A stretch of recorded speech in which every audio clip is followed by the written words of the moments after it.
top of the pyramid, while others can take it or leave it? Good question.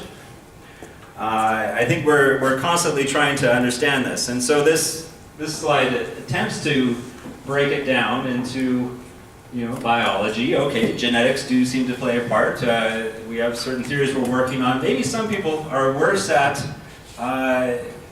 releasing dopamine, so that they're not getting the same dopamine increase on that bright sunny day or that nice meal. And so for them to feel normal, they need something more. Or there's other theories around how quickly we metabolize some of these agents. Some people may metabolize alcohol more quickly, and so they need more to get the same effect. Then there's the root of the drug itself. The quicker it releases in your body, the more abuse prone it is. So I'll get to aspects of this slide as I go through some of these other slides. So back in the 90s, the Americans, they did some studies with one of their HMOs, these little clusters of people that are insured by a particular group, which as Canadians we don't really understand, but it's an American thing. So because it's kind of a captive audience, they seem to be easy to research. And so they tried to correlate adult illnesses and conditions with adverse childhood events. And so they asked a variety of questions around, did you experience emotional abuse as a child or youth? Physical abuse, sexual abuse, neglect? Was your mother treated violently? Did you grow up in a household with somebody who used alcohol or drugs? Somebody in your house who was mentally ill? Did you lose a parent due to separation or divorce? And so there was this list. And so what they found was there's a pretty strong correlation between people who experienced a number of these things and a super broad variety. This is an addiction conference, so yes, these negative adverse childhood events did correlate to developing addiction later on, but many other things, liver disease, heart disease, depression, obesity, risk for intimate partner violence in your own adulthood. There's this huge correlation between the two things. So to the point that we basically can account for at least 1/2 to 2/3 of adults with serious issues with substances with some degree of these adverse childhood events. So just to go through this again, 64% of all respondents with one event, 12% reported 4 or more. And as we look at individuals with 4 or more of these categories, twice the rate of lung and liver disease, 3 times the rate of depression, 3 to 4 times the rates of, 11 times the rate of intravenous drug use, 14 times the risk of attempting suicide. So as we look at why does this happen to some people and why not others, the key role of some of these formative years in our life basically imprints a roadmap or a blueprint in our brains that is tough to overcome. And of course, Gabor Mate has famously done quite a bit of work on this in the last 10 years or so. So other contributory factors that we've drawn a linkage between, the social determinants of health. So these are things that you may not obviously link with health, but are super important. So surprise, surprise, poverty is bad for your health. I think that speaks for itself really here, but if you don't have a lot of money, then a lot of other things are difficult to do. Obtaining nutritious food, proper housing, etc. So unstable housing is a correlator for substance use disorders. Very strong correlation belonging to a stigmatized group, and I've just put a couple of examples here. Aboriginal peoples and LGBTQ peoples have a extreme disproportionate high level of substance use disorders, traumatic events in adult life, and then unmanaged physical and mental health issues.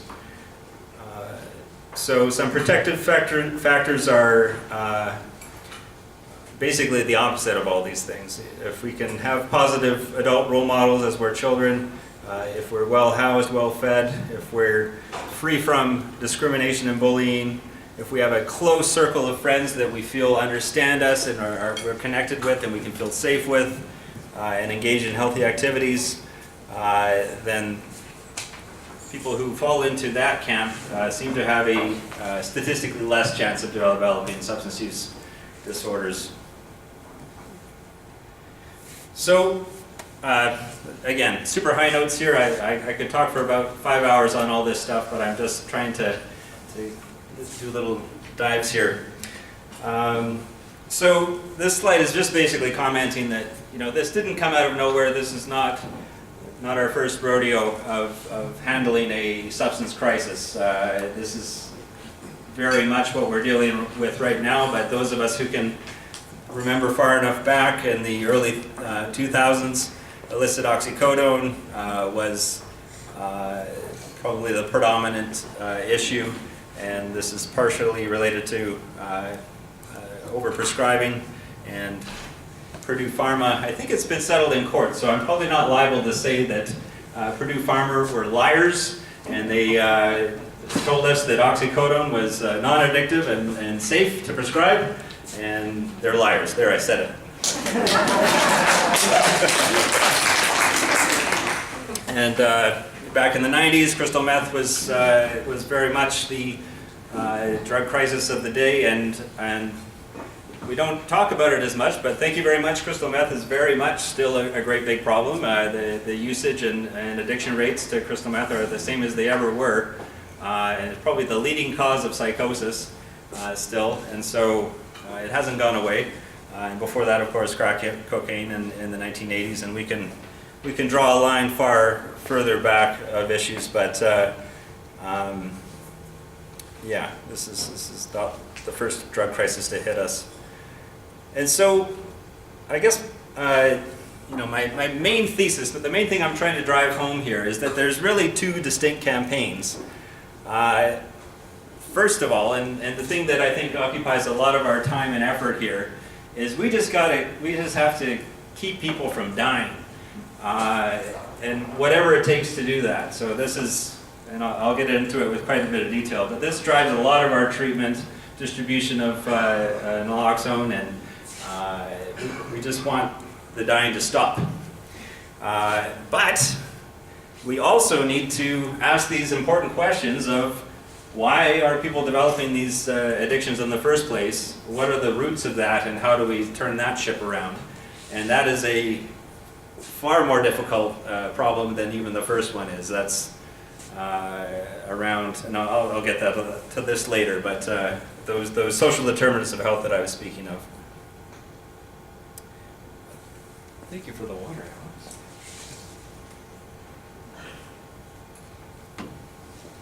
So,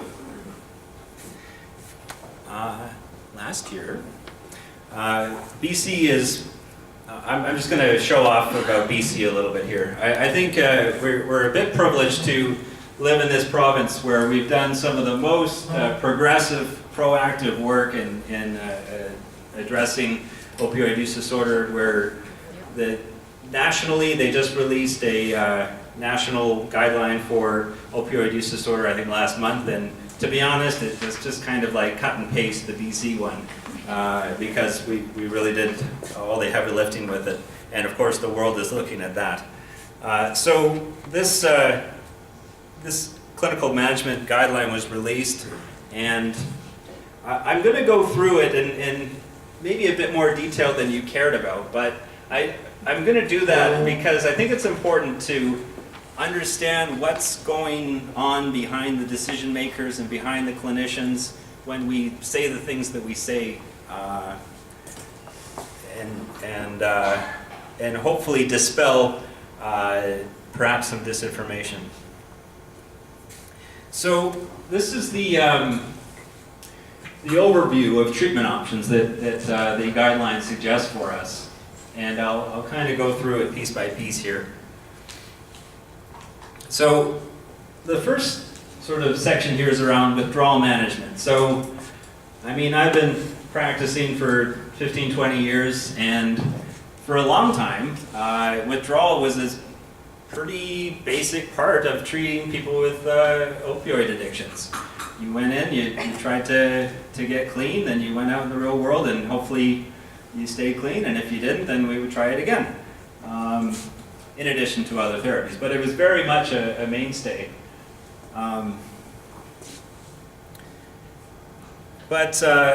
What we're noticing, and really this preceded fentanyl, but it's particularly more applicable in this era of fentanyl, is the withdrawal-only model seems to make people die. Here's a study, and I'm not going to go into too many studies here, but we looked at people who were released from prison. So here's a period of time where mostly they had stopped using opioids. We'd be naive to think that prisons were not impenetrable to drugs getting in, but mostly they were cleaned up. They got out, they used, and the overdose risk was extremely high. And this comes down to tolerance. You're used to being able to take a certain amount. You stop using it, your tolerance goes way down. You want to get the same high you used to get, you take the same amount, and it's too much. And of course, with fentanyl, it's very potent. Is that the same with methadone or Suboxone? Methadone, yes. Suboxone, not as much. I'll talk about Suboxone a bit more detail. It's a very interesting opioid. But methadone, definitely, you can be on, say, 100 milligrams, stop taking it for a month, and then if you took 100 milligrams again, it would probably cause an overdose. What about 3 days or 4 days? Even that short, yes. We have a sort of a protocol we follow. If somebody misses X number of days with methadone, then we're required to drop it by a certain amount of percent. It can be quite rapid with a loss of tolerance, and often folks aren't stoked about that because it means a reduction and we have to go back up again, but it is sort of the safest way that we follow. So, just to speak more about withdrawal, detox can potentially be a very important first contact point, in that, maybe that's the first reason that you got to engage with any type of care. And so it is a useful bridge in that way. But as I've mentioned, as a standalone intervention, we've proven quite well that there's a super high risk of relapse. Interestingly, there's an increase in HIV transmission that's associated with use right after detox, and just this overall mortality from overdose. So it's now the recommendation in these guidelines that we no longer encourage withdrawal only, unless we're going to immediately get you onto one of these opioid agonist therapies like Suboxone or methadone. So we have a very lovely building in Castlegar, the Access Detox, and they do very good work. And it's actually, there we go. It's actually within their protocol that they can't take folks just to get off opioids and release them back into the wild. They can only be admitted if their plan is to bridge them onto one of those agents.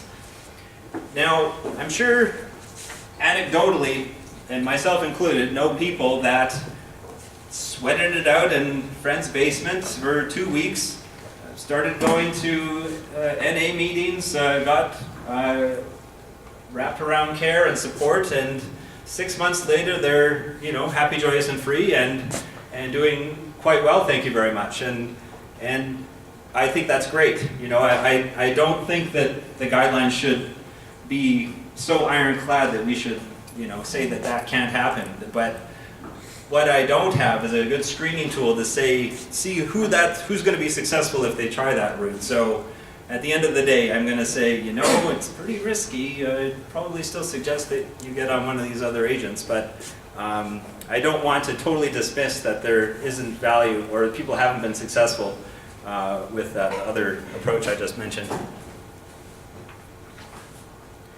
And so as I talk about withdrawal, I don't want you to confuse it with other substances.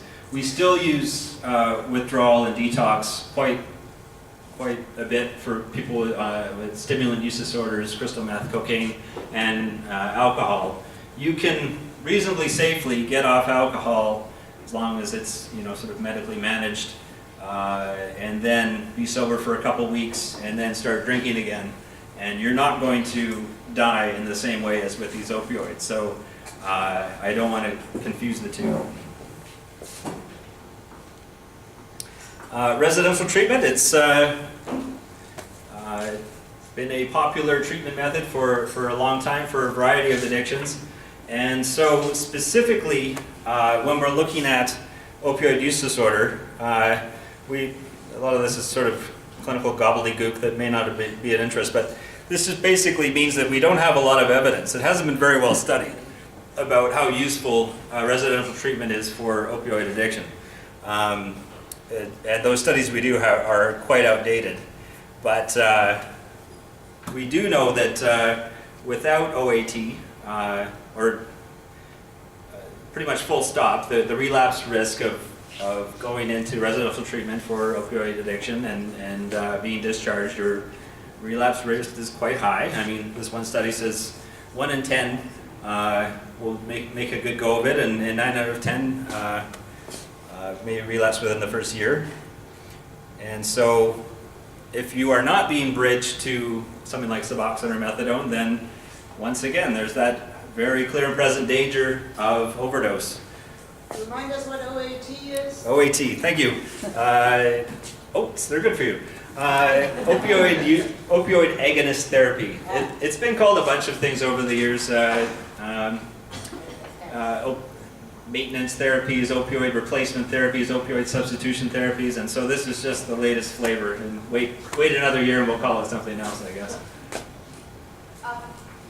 there any studies done on like what the rates of success are with Suboxone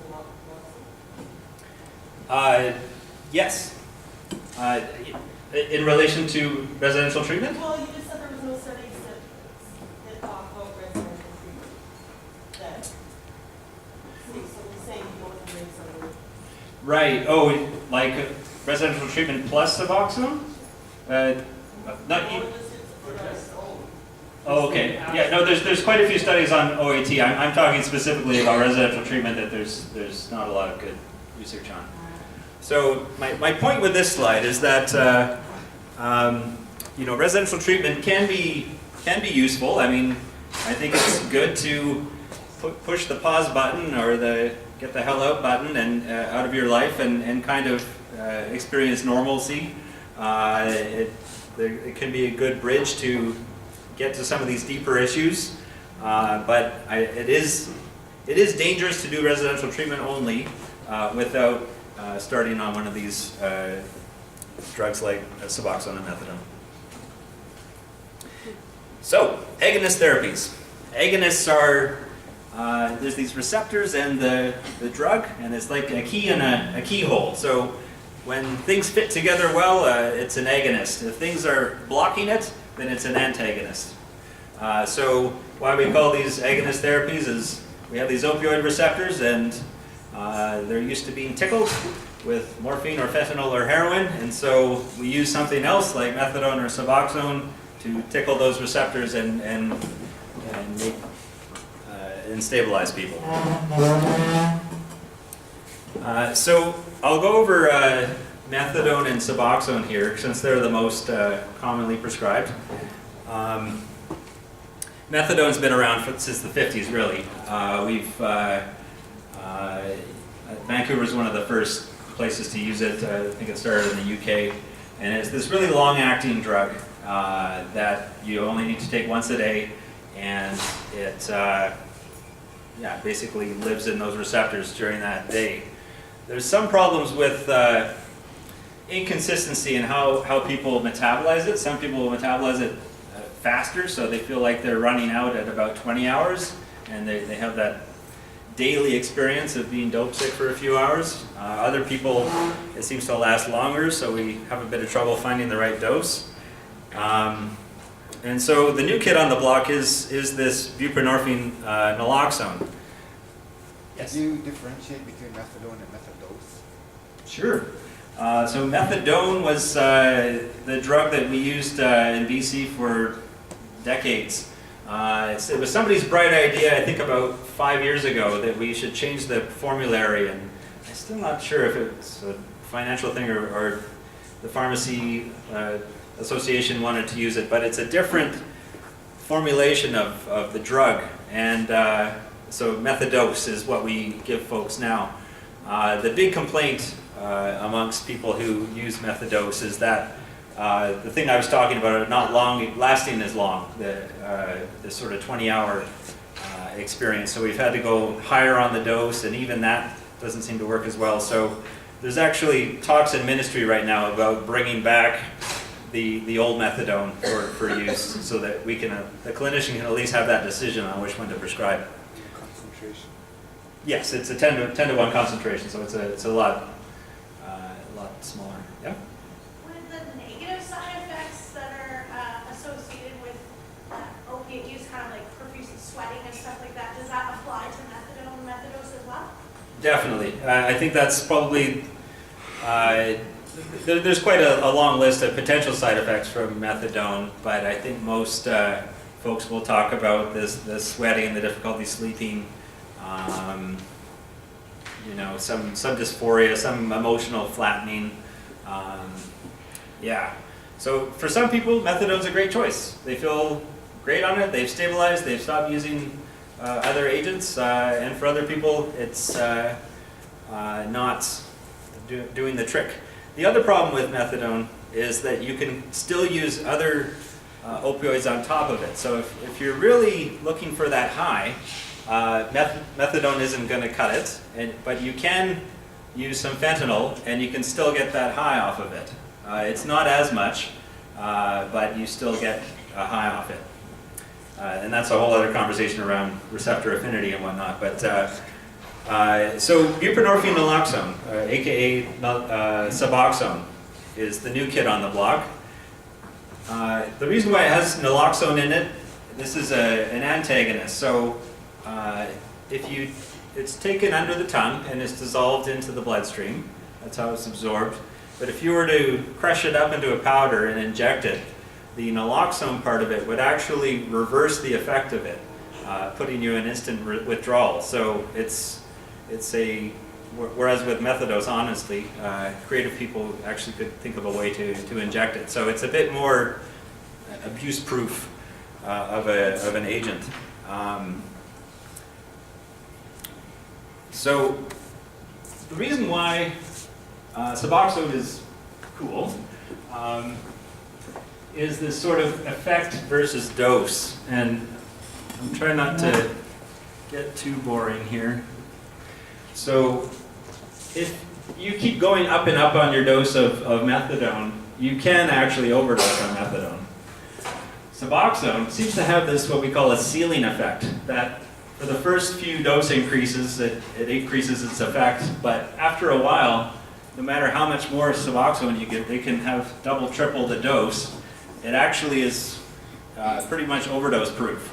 The receptors are only partially joined, so you can't overdose on it. So that's why we like it. So that's why it's sort of moved into the first choice of agent. It's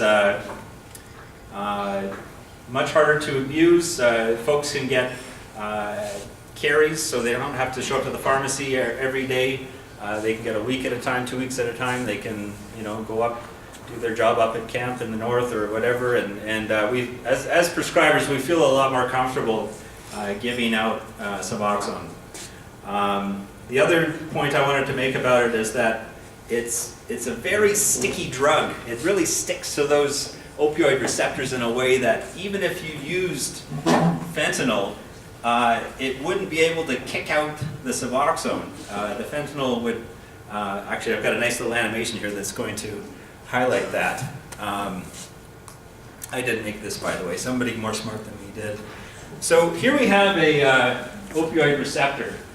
That's that little U part there. That's not what they really look like. And the little green triangle is the Suboxone.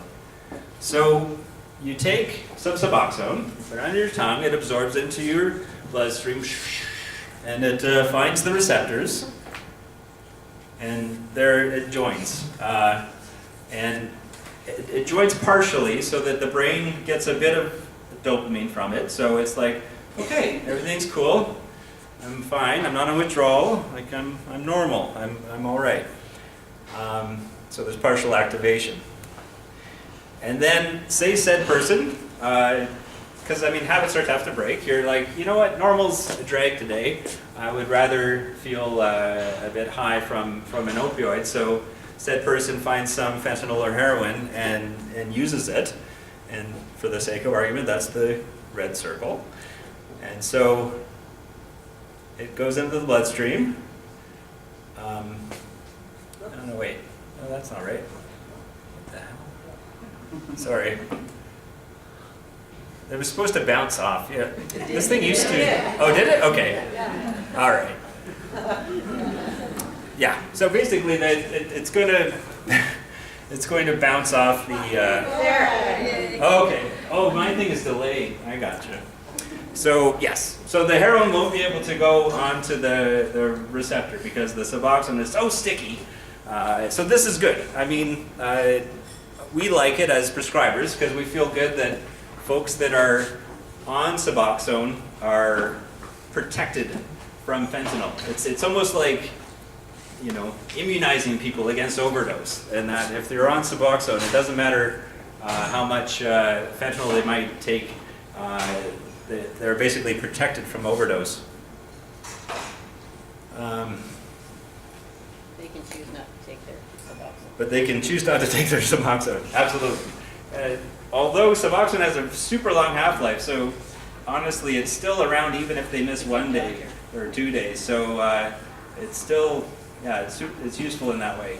And people can actually miss 5 days, up to 5 days. Do your patients get pissed off because they can't get done? If for people who really need, their brains really need to be activated in that way, Suboxone is not going to be a good choice. Then we'll look at one of these other therapies. Right. So you work with them. Yeah. Cost-wise, Suboxone to Suboxone is a bit more expensive. It went generic, so that has brought the cost down. So that's good. And then it's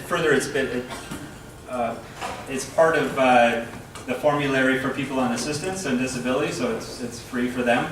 And further, people who require Plan G coverage, so these are folks lower incomes, not on assistance, can get help with psychiatric meds. And we've, in the last 6 months, had Suboxone be in that category. So even if you're sort of lower income, we can still get you free Suboxone. So it's almost like I planted this person who asked the question about what if they don't like Suboxone.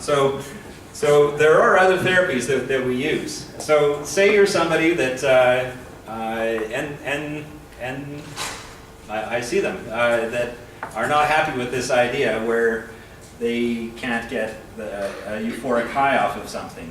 I'm totally convinced that some people's brains are just wired that they need some euphoric activation from a full agonist that Suboxone is not going to give them. And so, yeah, I'm not comfortable saying, well, Suboxone, take it or leave it.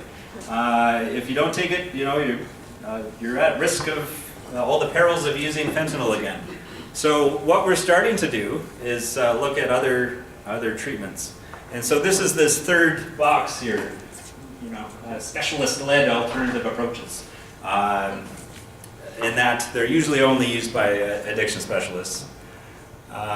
So one thing that we're using, and so we're nearing this part of the talk where in my head I'm like, okay, this is where people's minds are going to start to be blown. So we're just getting into that, and it gets worse. So what we're using for folks that don't like Suboxone, it doesn't seem to work, and methadone, they get a lot of bad side effect, or they're still using a lot on it. What we're starting to use is slow-release oral morphine. And you're thinking, what? You're prescribing morphine to people with opioid use disorder? But, yes. Sometimes that's what we need to do. And if that's what it takes for folks to stabilize, then what we're finding is this works. There's a lot of